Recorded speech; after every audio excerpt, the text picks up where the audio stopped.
Assalamu alaikum everyone, I'm back with another video again with another very important topic. Today I want to talk to you guys about Haya from the teachings of our Prophet Muhammad sallallahu alaihi wasallam. Teachings that don't just guide our outward actions, but that also shape the very core of who we are. Now, Islam teaches us that Haya, modesty, self-respect, shyness, whatever you want to call it, isn't just our outward behavior, our outward actions, but is also a branch of our faith. Our Prophet ﷺ says, faith has over 70 branches, and Haya is a branch of faith. Now, there are a lot of examples of Haya, especially in the Quran, but there's one I especially like that I want to talk about, and it's the story of Musa عليه. Now, when Musa عليه fled Egypt, he came across a well, and he saw shepherds there gathered, watering their flocks. He also saw two young women, apart from them, standing back and keeping away from them. And Allah tells us in the Quran, and when he arrived at the well of Madyan, he found there a crowd of people watering their flocks, and he found apart from them two women keeping back. He said, "What is your situation?" They said, "We do not water until the shepherds leave, and our father is an old man." Their behavior is full of haya. They're not pushing into the crowd. They're waiting for the other men to leave so that they don't have to mix unnecessarily. Even their conversation with Musa alayhi is full of haya. They're keeping their sentences brief and direct, only enough to explain their situation. Now, after Musa alayhi offers to help the two young women, and he does, and the two young women later leave to go home. They go home, they explain the situation to their father, and their father sends back one of the daughters to Musa alayhi. And the Quran explains the situation to us like this. Then one of the two women came to him, walking with shyness. She said, "Indeed, my father invites you so that he may reward you for helping us." Now, scholars put emphasis on the words picked in this ayah, and they explain the woman's situation as she walked with dignity, without arrogance, without flirtation, spoke with clarity, modest yet confident. So this is the Quran's praise for modesty, haya, especially in the character of woman. So we can easily say that haya is not a weakness. In fact, it is honor and strength. It is a shield that protects dignity for both men and women. In a hadith, our Prophet ﷺ is described by his companions as more modest than a young virgin in her seclusion. Now, in the story of Musa ﷺ, we just talked about a young virgin having so much haya that she's praised in the Quran. Our Prophet ﷺ is described by his companions as having more haya than a young person, than a young woman. Isn't this a beautiful description? The greatest man to walk earth, the leader of humanity, the most courageous in battle, the strongest of characters, yet he was still the best example of modesty. Now, one day, our Prophet ﷺ was talking with Jibreel alayhi salam, and at that very moment, an angel descended from the skies, an angel that had never come down to earth before.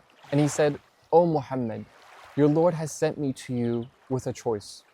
Do you wish to be a prophet king or a servant prophet?" At that moment, our Prophet ﷺ turned to perhaps one of his closest friends, Jibreel alayhi salam, and he looked at him, which then Jibreel alayhi salam said, "Be humble to your Lord." And without hesitation, our Prophet ﷺ said, "I choose to be a servant prophet." I think this should be enough to explain the situation. You're not just a prophet. You're Muhammad Mustafa sallallahu alaihi wasallam. You're Hatam al-Anbiya. You're perhaps the reason for all creation. Everything was created out of your nur, and yet you still chose to be a servant prophet. Yet you were still the ultimate example of haya, modesty. Imagine you're so valued by Allah subhanahu wa ta'ala that your name is next to his at the door of Jannah. La ilaha illallah Muhammadun Rasulullah. And yet you still lived the poorest of the poorest lives. You never chose to be rich. You never chose dunya over the akhirah. Whenever you had anything in your hand, you chose to give it away. And whenever you didn't have anything, you chose to give hope. In his deathbed, lying next to Aisha radiallahu anha, all he had was a thin shirt, a thin mattress, and a couple of belongings. I think it's important to understand this right. Some non-believers find this characteristic as weakness. No. It wasn't shyness out of fear. It was a direct reflection of his dignity and purity. Another way his modesty manifested is whenever someone made a mistake in front of him, he wouldn't humiliate them or attack them. Instead, people would just sense the discomfort in his face and they would correct themselves out of disrespect. That's just beautiful. Even his way of teaching carried so much modesty. He was so gentle, yet so transformative. Like, I don't understand that. Now, I want to give another example from his life. One day, he was sitting in his home with his leg partially uncovered. And then Umar and Abu Bakr walked in, and he stayed as he was. But then, after them, Uthman ibn Affan walked in, and he covered his leg and sat up with more humility. And when asked about it, he said, "Should I not show modesty before a man whom even the angels are modest before?" Wouldn't you want to be Uthman radiallahu anh at that moment?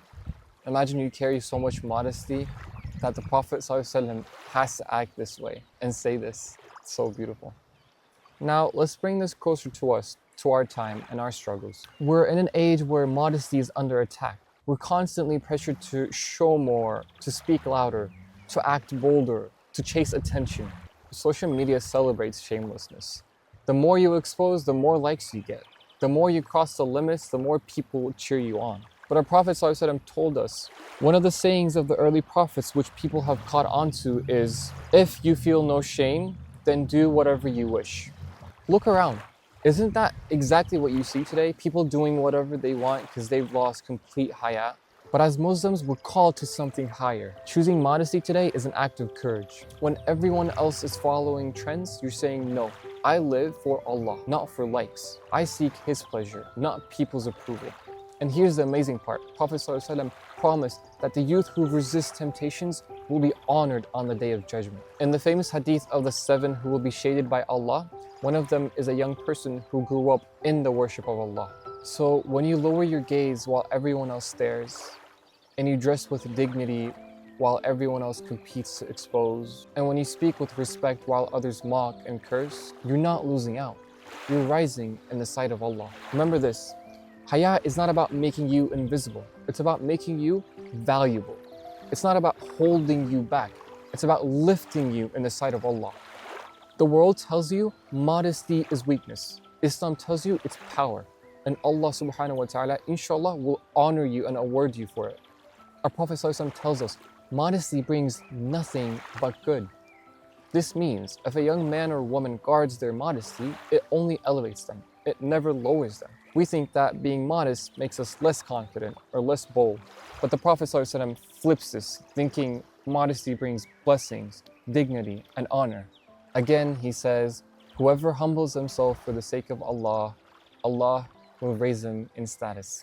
Inshallah, we can be of those people who are humble, who are modest, full of haya, like the Prophet ﷺ, like Uthman ibn Affan, and be a great example for others, for the younger generation that's coming behind us, after us, inshallah. Thank you. That was it for this lecture. It was a short one. سبحانك لا علم لنا إلا ما علمتنا إنك أنت العليم الحكيم وآخر دعوانا الحمد لله رب العالمين. Ameen. Assalamu alaikum. Inshallah, see you in the next video.